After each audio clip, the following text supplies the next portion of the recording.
A reportagem do Estadão apontando uma distorção, né? Informações desencontradas entre o número de alunos que recebem o benefício e o número de alunos matriculados em algumas localidades, Dávila.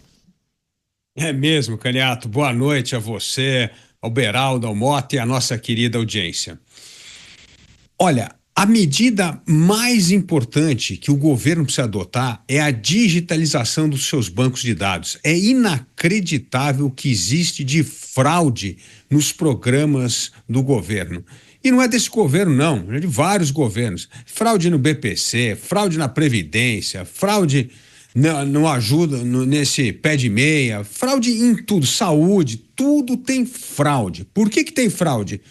Porque não há digitalização dos bancos de dados, não há interoperabilidade entre eles e, portanto, os dados são fracos, frágeis. O segundo ponto é, de novo, essa utilização de verbas, emendas, programas sociais para fins eleitorais. Afinal, é esse o objetivo dessas emendas PIX, emendas de relator, emendas de comissão, tudo para você cultivar a sua base eleitoral. Então, essas duas coisas que eu chamo do paroquialismo político, com ausência de dados qualitativos, cria um ambiente propício para a explosão de fraudes nos programas, mesmo em bons programas, como é o caso da intenção do Pé de Meia, um programa para manter alunos na escola e concluir o ensino médio. No Brasil hoje, nós temos 46% dos jovens que não terminam o ensino médio. Portanto, um programa para incentivá-los a continuar na escola não é um mau programa. Mas o problema é a fraude, a ausência de bons dados para saber se quem está recebendo está realmente indo à escola e combater essas ilegalidades. Mas isso não está apenas circunscrito à educação, está em todo lugar. Daí a importância da digitalização de dados do governo. Pois é, Ministério da Educação negando qualquer tipo de irregularidade e se manifestou dizendo que trabalha em conjunto com os estados para identificar eventuais problemas. Chamar o Roberto Mota também, já está com a gente, conectado. Mota, seja bem-vindo, ótima noite a você. As informações que indicam possíveis fraudes nesse programa Pé de Meia, cidades de 3 estados, Bahia, Pará e Minas Gerais, tem mais gente recebendo benefício do que aluno matriculado. Alguma coisa está errada. Muita coisa errada, Caniato. A começar pela ideia de pagar um estudante para estudar. Ora, o incentivo do estudante é que o estudo é o caminho para uma vida melhor. Se o estudante não consegue entender isso, você dar dinheiro a ele não vai ajudar em nada. Na verdade, você só vai criar oportunidades para que aconteça justamente isso que está acontecendo. Boa noite para você, boa noite, meus colegas de bancada, boa noite à nossa audiência. Fraudes são comuns em programas assistenciais. Alguns programas, talvez as fraudes sejam mais comuns do que o recebimento correto. No próprio Estados Unidos, o Departamento de Eficiência Governamental, liderado por Elon Musk, descobriu uma quantidade enorme de fraudes no pagamento de aposentadorias. O sistema pagava por um grande número de pessoas com mais de 130 anos, que obviamente não existiam. Agora, esse não é o pior problema dos programas assistencialistas. O problema é criar desde cedo no cidadão a expectativa da dependência do governo. Pois é, o Cristiano Beraldo também já está com a gente, vai trazer as suas análises e reflexões sobre essa matéria, inclusive publicada pelo jornal Estado de São Paulo, que aponta essas possíveis irregularidades no programa Pé de Meia. Claro que a gente espera uma apuração, uma investigação que identifique, né, em quais locais existem essas distorções, esses erros, o benefício sendo ofertado às cidades em um número maior do que estudantes matriculados. É preciso identificar, porque é dinheiro nosso, né, Beraldo? É dinheiro público. Pois é, o Pé de Meia era dos malandros, Caniato. Boa noite a você, ao Dávila, ao Mota, boa noite à nossa audiência que nos prestigia diariamente aqui nos Pingos nos Is. O Mota bateu com o martelo na cabeça do prego. A grande estratégia por trás do pé de meia era justamente formatar a cabeça dos jovens brasileiros que, para fazerem aquilo que é obrigação deles, eles precisam receber dinheiro do governo. E, com isso, consolidam essa dinâmica da improdutividade brasileira. O Brasil é o país onde você não precisa fazer nada, sempre dá um jeito de ganhar algum dinheiro e, assim, vai sobrevivendo, vai levando, vai empurrando com a barriga, porque sempre vai ter uma mão do Estado ineficiente para cuidar de você. Isso mata não só o futuro desses jovens que precisariam estar sendo desafiados, precisariam ter na escola uma plataforma de aprendizagem que permitisse alçar voos mais altos do que os seus pais, do que os seus avós. Mas não, eles estão vendo o exemplo dentro de casa e muitas vezes percebendo que aquilo é que eles querem para a vida deles. É bolsa do pé de meia, depois Bolsa Família, e vai tocando. E com isso a gente mata o futuro do Brasil. Pois bem, o interessante é que não é apenas o pé de meia, o que dinheirinho para o aluno jovem ir para a escola. Tem que ser escola Paulo Freire, porque se for escola cívico-militar, aí não.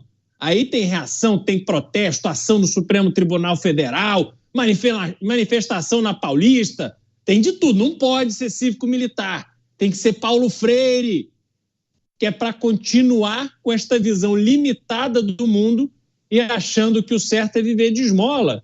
Então, realmente, é mais uma demonstração de como o governo usa dinheiro público que está sendo contestado no TCU, porque este dinheiro do pé de meia é, sim, considerado pedalada fiscal e, além de gastar com o propósito errado, gasta para encher a barriga, para encher o pé de meia desses malandros que estão aí espalhados pela administração pública brasileira. Zé, tem um outro aspecto, eu vou voltar com o Dávila, para a gente também trazer uma análise que eu vejo muitas pessoas fazendo por aí nas ruas, e poderia ser o pé de meia, mas um outro programa de transferência de renda qualquer, viu, Dávila? Obviamente que a gente espera uma apuração rigorosa, uma investigação que identifique as razões dessa possível fraude nesse programa pé de meia e que os culpados naturalmente sejam identificados e punidos. Agora, parece que esse é um Brasil que os brasileiros já se acostumaram, né, ao longo dos últimos anos, né, Dávila? A gente poderia listar aqui uma série de casos parecidos, semelhantes, e relembrar as pessoas que nos acompanham. Mas queria que você fizesse uma análise, porque parece que tem muita gente que já se acostumou com esse tipo de notícia, que ao invés de ficar indignada, falar, é lógico, né? Aqui no Brasil é sempre assim. Duas coisas, né, Canhato? Primeiro eu digo, essa péssima informação da qualidade da informação nos bancos de dados no Brasil, esse é um enorme problema. Você não sabe que programa está funcionando, onde tem mais fraude, qual é o problema que está dando resultado, que precisaria, inclusive, mais dinheiro para esse programa, porque esse está dando resultado e outro não. Você já viu algum programa público ser fechado? Não existe. Você não começa a dar dinheiro, nem sabe, não tem critério nenhum.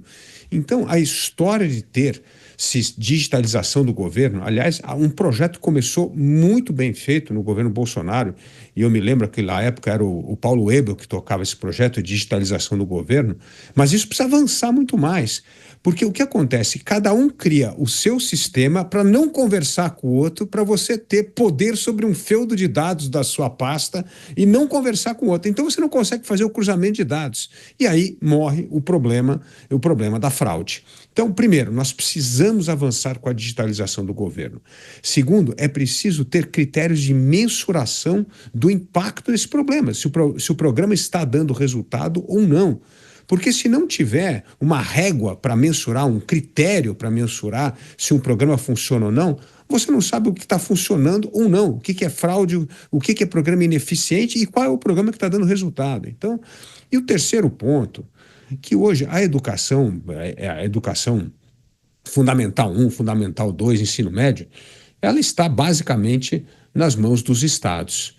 E os estados vêm sim fazendo, muitos estados vêm fazendo mudanças importantíssimas na educação, no sentido de mensurar resultado, de usar os indicadores internacionais para ver se o aluno está aprendendo ou não ao ano sério. Uma das maiores mudanças que houve hoje na educação é se os alunos estão aprendendo o conteúdo do ano sério. Vários estados estão fazendo isso.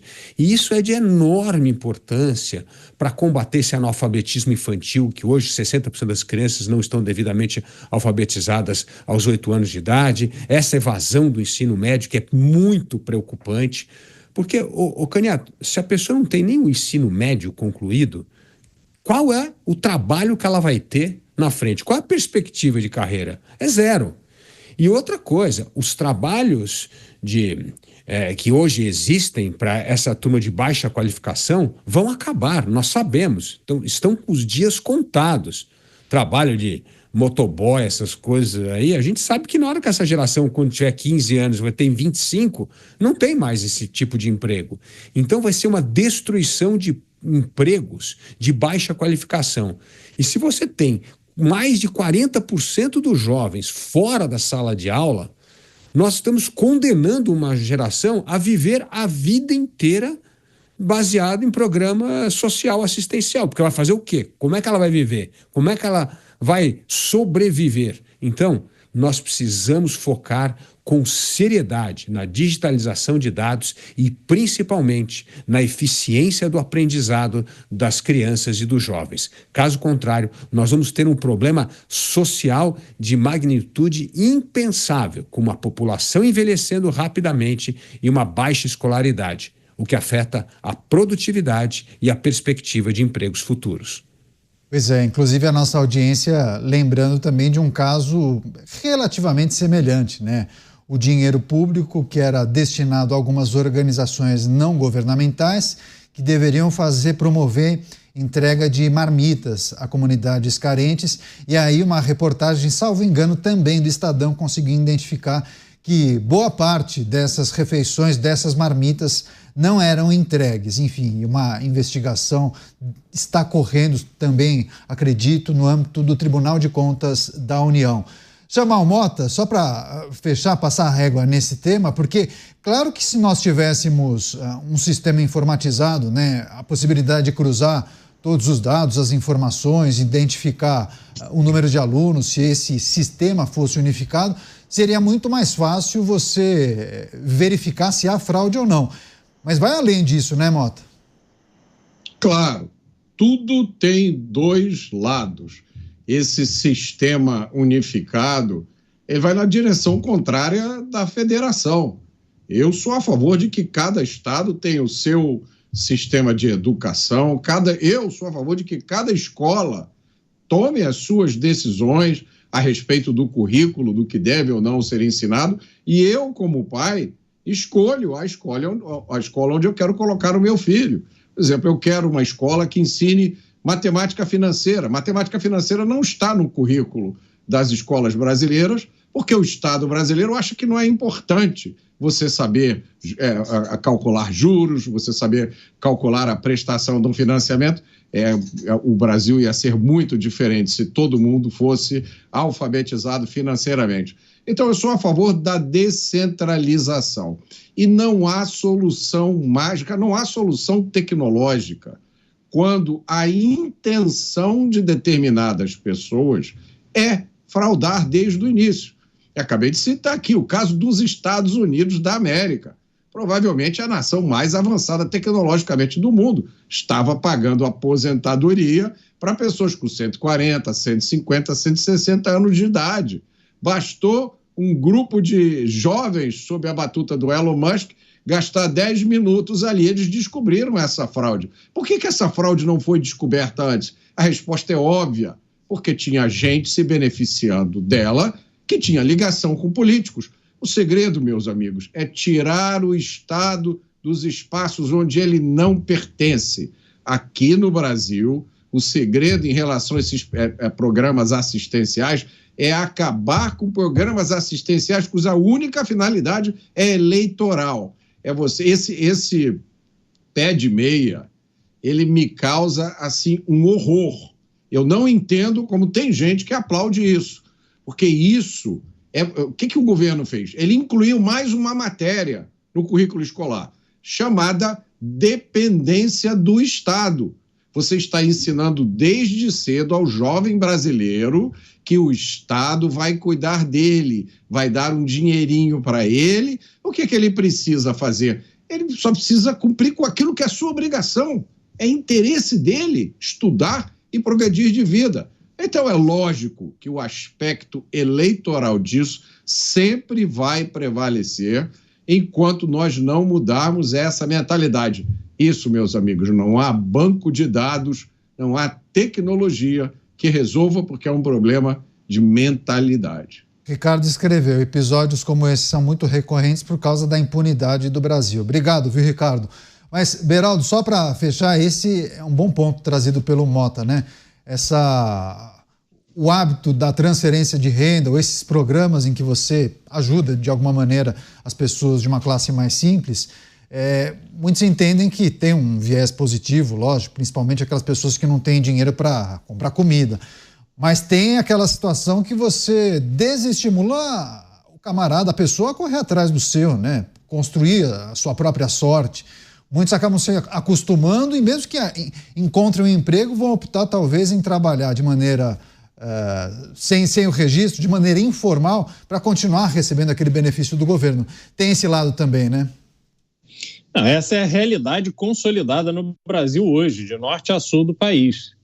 Você já criou essa cultura do nada fazer, algum dinheiro ganhar e, se preciso for, faz um bico para complementar essa renda. Os filhos vão somando ao valor que os pais recebem através, hoje, do Bolsa Família.